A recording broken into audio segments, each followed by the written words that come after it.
Texas A&M, we have Coach Buzz Williams. Now open up for questions for Coach.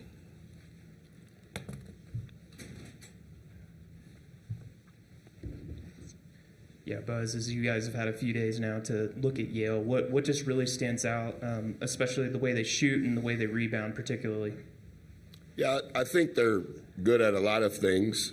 I think they're one of 6 teams in the country that have only lost 1 game in 2025. So regardless of league, to have that success, there's a lot of good things that they do, not just one.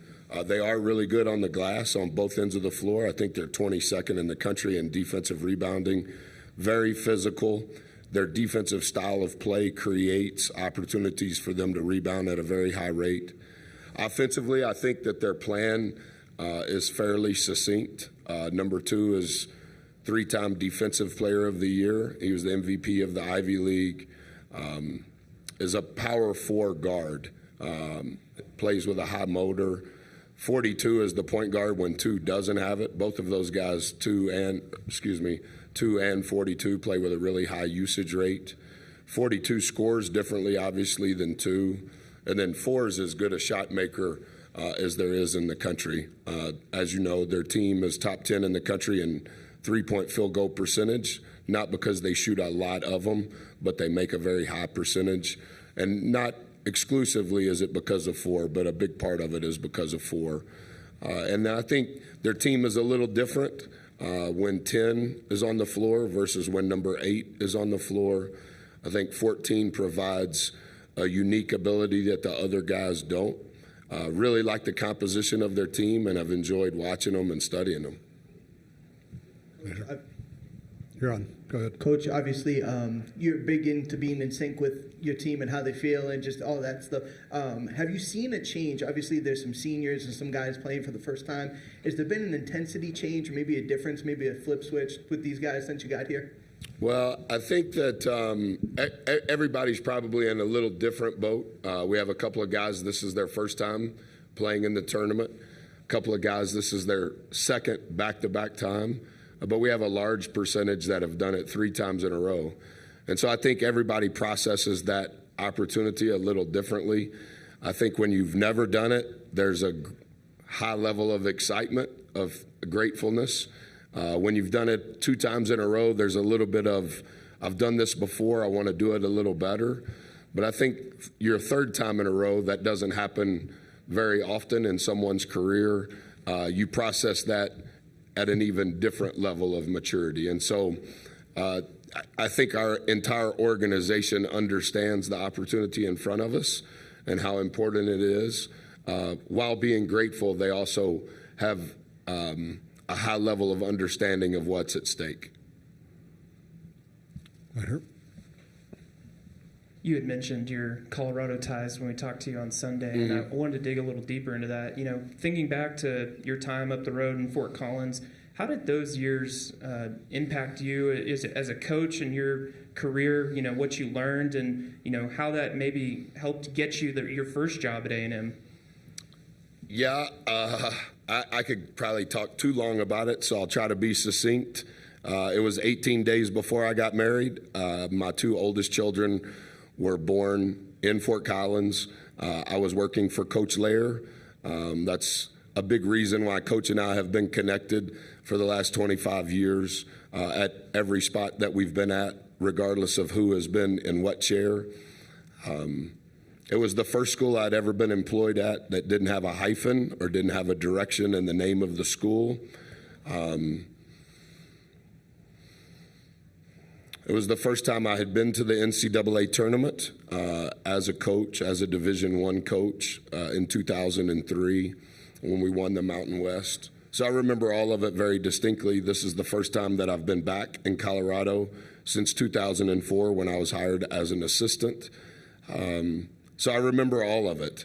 I remember bringing Bubba here to watch Jordan play with the Wizards right before he retired, and he was a month and a half old. I remember the first house Corey and I ever bought in Fort Collins. I remember all of it. Right here. To your left, Coach. Hey, Coach. Eddie Pels with AP. I was just curious. You've been in this business for a while. It's changed a lot for coaches, especially in the last 3-4 years.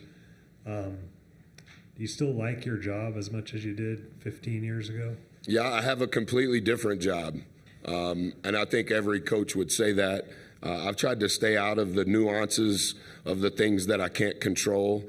What I have learned is the skill set that was required to be a good coach 10 years ago, very little of that applies anymore. And the skill set of being a head coach is completely different than it was even when I was hired at Texas A&M. And I think the volatility of the players and the volatility of the coaches and the volatility of the administration is going to continue to be at a historic rate until there's some level of this is how we play. And I don't know that that's ever going to happen. And so what I've tried to focus on is, of the things that I can control, how can I get better at those things? And then of the things that I can't control, how can I continue to try to find ways to improve my skill set so that I can continue to lead? I think this upcoming season is going to be different than this past season. And to your question, the last 3 seasons all have been different. And each conference has some maybe thoughts on the way it should go, but each institution also has thoughts on the way it should go, and that's going to be evident with each passing year, particularly after the House settlement, if it goes through in the next few weeks. Go ahead. Yeah, Buzz, have you had to feel the need to have much discussion with your guys about, number one, that reminding them that Yale beat Auburn last year, and number two, and I know you keep up with the history of basketball, just the history of success that Ivy League teams sometimes surprisingly have in the NCAA tournament? I think some of our guys, Olin, actually remembered that Auburn had played Yale when we were sitting in Reed Arena before I saw you. We have showed them some clips when we were teaching them Yale's style of play on both ends of the floor. I think since the pandemic, Yale has been to the postseason every year.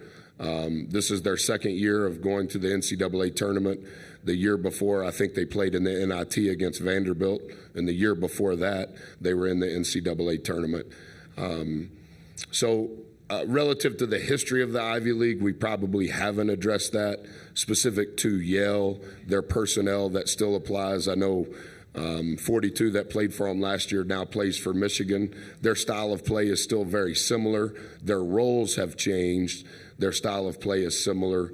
But maybe not the history of the Ivy League, but for sure as it relates to this game and the success Yale has had. I think we've done a good job conveying that thus far. Over here.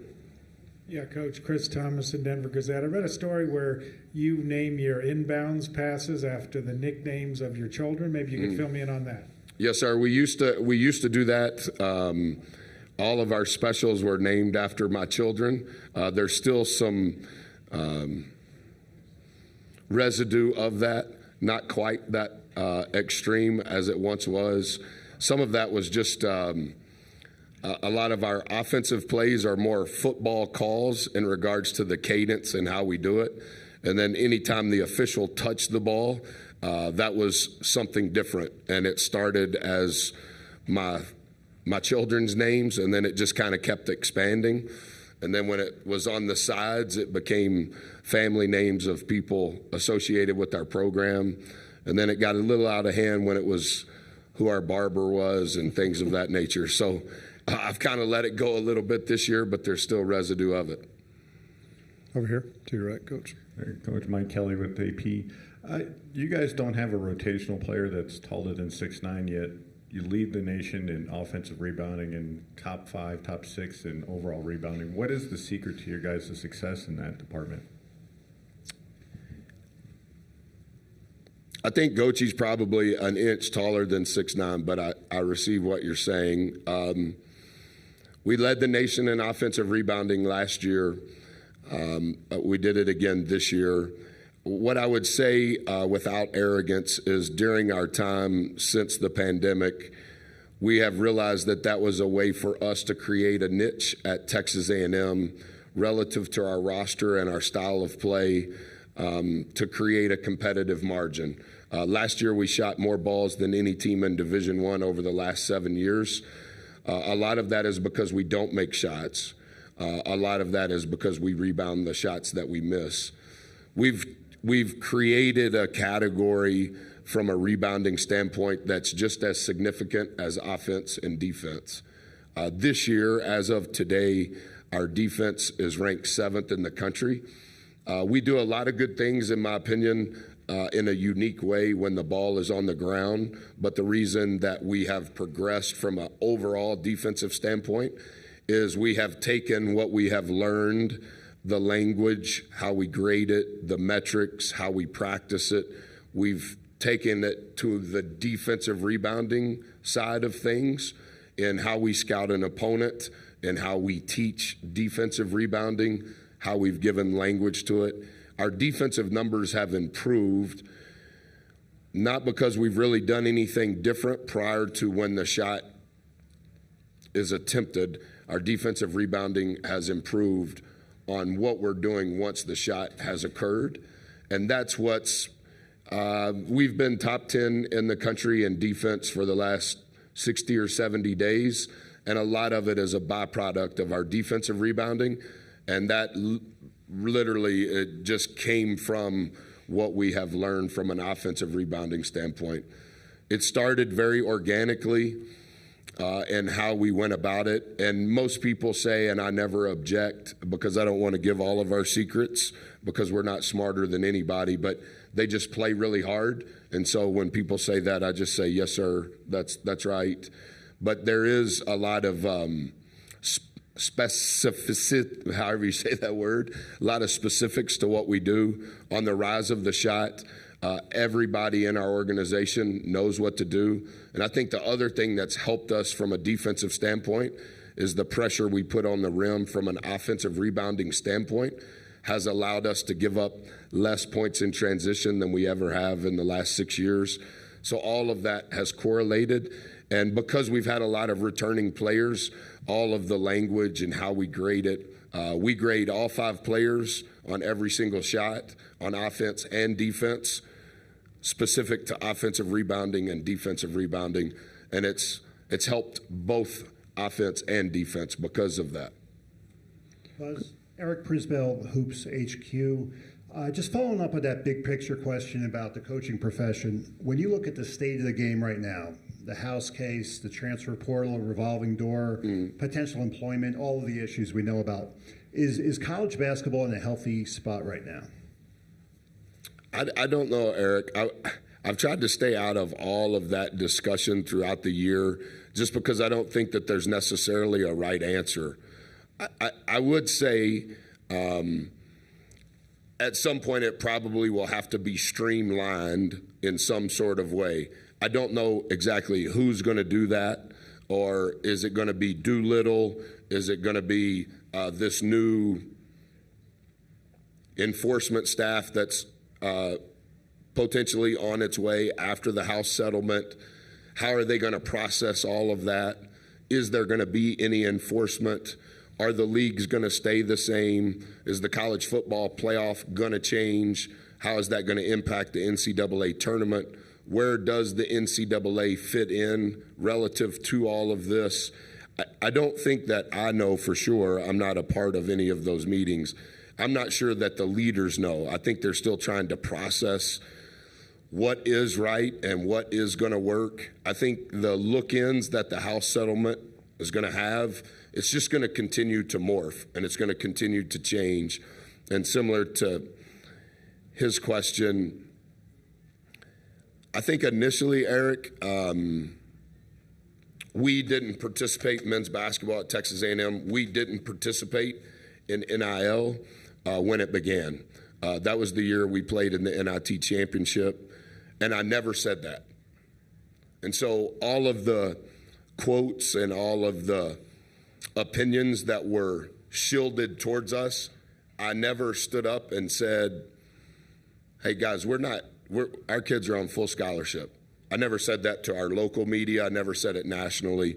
And even since all of that has changed, I've never said anything specific to where we rank, our collective, how we're doing it. I've just tried to stay away from that.